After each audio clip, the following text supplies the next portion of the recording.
Indian market में आज के दिन हर कोई ये एक्सपेक्ट कर रहा है कि प्री इलेक्शन रैली आएगी, यानी कि इलेक्शन के रिजल्ट से जस्ट पहले मार्केट में एक पॉजिटिव अपमूव आने की एक्सपेक्टेशंस बन रही है हर किसी की। पर यहां पे जो भी लोग डेटा को एनालाइज कर रहे हो पूरा डेटा एनालाइज कर ही नहीं रहे, ये मैं आपको गारंटी से बता सकता हूं।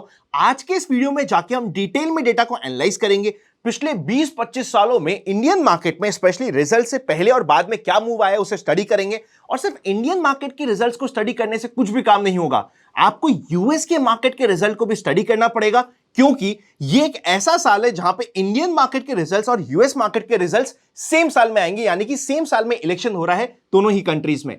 इसीलिए आपको यूएस का डेटा भी स्टडी करना और फिर यूएस के डेटा से इंडिया के डेटा को कोरिलेट करना काफी इंपॉर्टेंट है। मैं आज की वीडियो में आपके लिए क्या करने वाला हूं, सारा का सारा डेटा आपके सामने प्रेजेंट करूंगा, कोरिलेशन प्रॉपर्ली प्रेजेंट करूंगा। अब ये प्री इलेक्शन रैली आएगी नहीं आएगी इस झमेले में मैं पढ़ना ही नहीं चाहता, मैं आपके सामने डेटा प्रेजेंट करूंगा। डेटा प्रेजेंट करने के बाद आप खुद अपना डिसीजन बना पाओगे कि कितना और क्या आपको एक्सपेक्ट करना चाहिए। चलिए चलते स्क्रीन पर डेटा को स्टडी करने की शुरुआत करते हैं।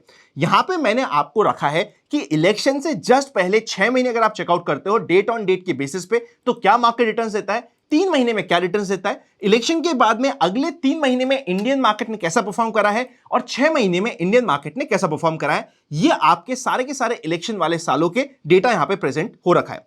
अब आप यहां पे निकालना चाहोगे कि एवरेज क्या है, तो आपको पता चलेगा कि इलेक्शन से जस्ट पहले 6 महीने में इंडियन मार्केट ने एवरेज में 26% के रिटर्न दिए। यहां पे बाय द वे जो 2009 का डेटा है ना, इसको आपको अगर एक्चुअल रिजल्ट जानना है ना तो उसको हटाना पड़ेगा, बिकॉज ये साल इमीडिएटली 2008 के अगला वाला साल था। 2008 में सब प्राइम क्राइसिस का क्रैश आया था, जहां पे सारा वर्ल्ड मार्केट 60-70% डाउन था। तो वहां से हमें एक वी शेप रिकवरी मिली थी, जिसकी वजह से ये आपको रिजल्ट बहुत अच्छा लग रहा है। पर अगर आप इस डेटा को भी हटा दोगे तब भी रफली 17% के एवरेज रिटर्न आपको पहले 6 महीने में इलेक्शन से इंडिया के मार्केट में देखने को मिले हैं। उसी तरीके से अगर आप पहले 3 महीने की बात करोगे, मतलब जहां पे इलेक्शन के रिजल्ट्स अनाउंस होते हैं उससे इमीडिएटली 3 महीने पहले का डेटा चेकआउट करोगे, तो पिछले 5 इलेक्शन में एवरेज में आपका 17% का मूव आया है। अगर आप ये 56% वाला डेटा हटा दोगे, उसके बाद भी 8 से 9% के आपके पॉजिटिव मूव देखने को मिले हैं। मतलब अभी तक इंडियन मार्केट में जो भी एक्सपेक्ट कर रहा है कि प्री इलेक्शन रैली आएगी, उन्होंने यहां तक का डेटा प्रॉपर्ली एनालाइज किया है और स्टडी करा है, और इसके बेसिस पे आपको बता रहे हैं। पर पूरा डेटा क्या कहता है उसे भी स्टडी करेंगे। इलेक्शन के बाद में एवरेज में आपको 3% रिटर्न मिलते हैं अगले 3 महीने में, और एवरेज में आपको 11% के रिटर्न मिलते हैं अगले 6 महीने में इंडियन मार्केट में। अब ये इकलौता ऐसा साल है जो रफली 2004 के बाद पहला ऐसा साल आ रहा है जहां पे इंडिया मार्केट में इलेक्शंस प्लस यूएस मार्केट के इलेक्शन सेम साल में आ रहे हैं। वरना आप यहां पे चेकआउट करिएगा, 2004 के बाद कभी भी ऐसा साल नहीं है जहां पे दोनों कंट्री के इलेक्शन सेम समय पे आ गए हो। अब क्योंकि दोनों कंट्री के इलेक्शन सेम ही साल में है, पर इंडिया के रिजल्ट आ जाएंगे जून में, यूएस मार्केट के रिजल्ट आएंगे नवंबर में, और आपको पता है कि इंडिया का मार्केट काफी ज्यादा इंपैक्ट होता है किस तरीके से यूएस में मार्केट वॉलेटाइल हो रहा है या क्या परफॉर्मेंस दे रहा है। मैं ये नहीं कह रहा कि Indian market cut copy paste US market कैसे चलता है, बिल्कुल नहीं। पर अगर यूएस मार्केट जो एक वर्ल्ड लीडर है वहां पे थोड़ी गड़बड़ होती है, वॉलेटिलिटी आती है, तो ऑब्वियसली वर्ल्ड के सारे मार्केट में थोड़ा सा वॉलेटाइल नेचर आ जाता है। ये आपको अप्रिशिएट करना पड़ेगा। यहां पे अगर आप चेकआउट करोगे तो सिनेरियो थोड़ा अलग दिख रहा है। इलेक्शन से जस्ट पहले 6 महीने और 3 महीने में मार्केट वॉलेटाइल रहता है। यहां पे आपको डेटा से कंप्लीट प्रेजेंट हो रहा है। अगर आप इस डेटा को कंप्लीट एवरेज निकालने की कोशिश करोगे तो 6 महीने पहले के रिटर्न्स रहते हैं 0, 3 महीने पहले के रिटर्न्स रहते हैं -3%। यहां पे ऐसा नहीं है, 2008 खैर एक एक्सेप्शनल ईयर था, इसको हटा के कभी भी ऐसा नहीं कि मार्केट क्रैश कर रहा है, पर मार्केट एक रेंज में जिगजैग जिगजैग जिगजैग करके खून पी रहा है। यूएस का मार्केट इलेक्शन से 6 और 3 महीने पहले, और इलेक्शन से इमीडिएटली बाद यूएस का मार्केट 3 महीने में स्टेबलाइज हो रहा है और 6 महीने में अच्छे 5% के एवरेज रिटर्न्स दे रहा है। ये हमें डेटा बता रहा है।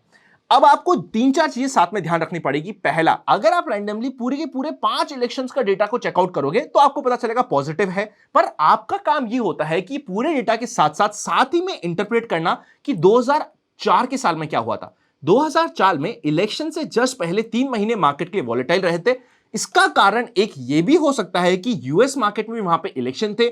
यूएस मार्केट इलेक्शन से पहले थोड़ा सा वॉलेटाइल रहता है, जिसके बेसिस पे इंडियन मार्केट में भी आपको थोड़ी सी वॉलेटिलिटी देखने को मिल रही थी। इस चीज का ध्यान रखिएगा। प्लस नवंबर में यूएस के रिजल्ट्स आ जाएंगे। नवंबर से पहले 6 महीना क्या होता है, मई के आसपास का, मिड मई मान लीजिए आप। अब मिड मई से लेके नवंबर तक पास्ट का डेटा ये कहता है कि यूएस मार्केट थोड़ा सा वॉलेटाइल रहेगा और जून में इंडियन मार्केट के रिजल्ट आने हैं। ऐसा भी हो सकता है कि बीच बीच में आपको अपमूव मिले पर एक सस्टेनेबल अपमूव ना मिले इस बार प्री इलेक्शन रैली में।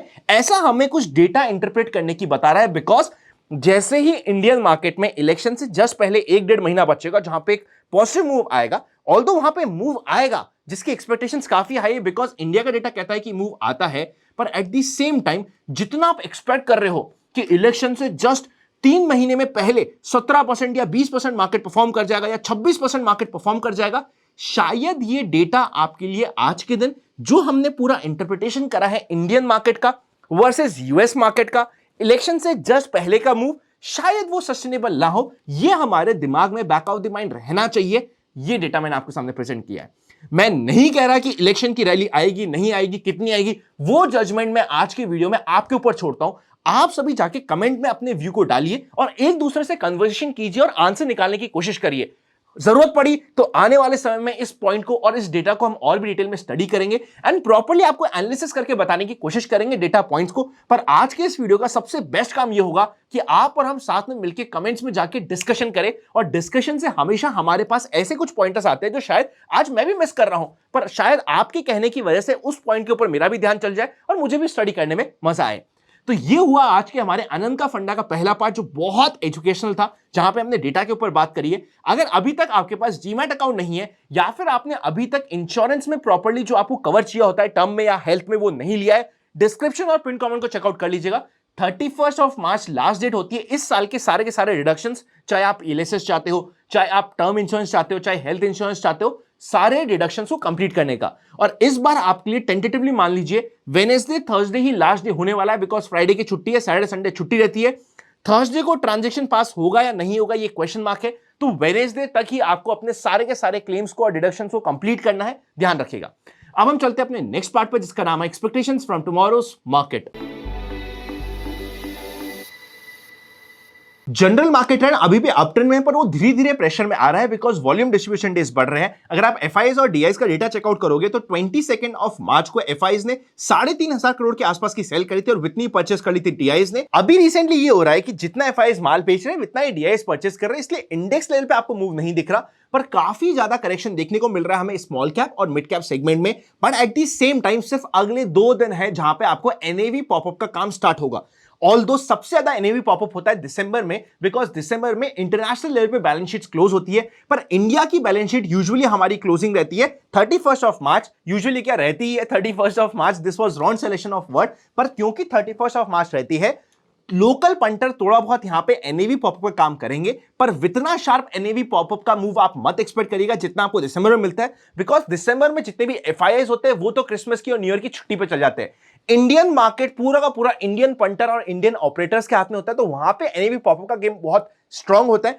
अभी भी होगा अगले 2 दिन में। अचानक से आपको दिखेगा अरे ये तो स्मॉल कैप स्टॉक था, अचानक से इसमें वॉल्यूम आके इतना मूव क्यों आ गया, क्योंकि वहां पे एनएवी पॉपअप का काम हो रहा है। अगर आप कल के दिन इंट्राडे का मूव चेकआउट करोगे उससे पहले आप आज का मूव चेकआउट कर लीजिए। पूरा खून खाने वाला मूव था। यहां पे मार्केट ने एक गैप डाउन ओपनिंग करी, पता नहीं कैसे, ये एक फ्री ट्रेड थी जिसकी वजह से गैप डाउन ओपनिंग हुई, पर पहले ही मिनट में सारा का सारा मूव पॉजिटिव साइड हो गया था, फिर पूरा का पूरा अंदर जिगजैग करता हुआ दिन कंप्लीट हो गया है।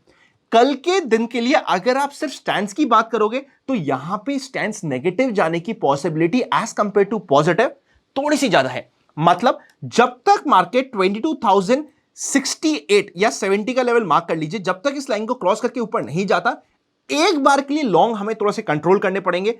अगर इंट्राडे बेसिस पे 21,950 कटता है तो यह हमारे लिए इंट्राडे शॉर्ट की अपॉर्चुनिटी बनती है। अगर मार्केट गैप अप भी हो जाता तो हम कुछ नहीं कर सकते, बट अगर गैप अप होके 22,120 130 से पहले यहां पे रिवर्स लेता है तो वापस हमें नीचे के साइड के मूव को कैप्चर करने की पॉसिबिलिटी बन जाती है।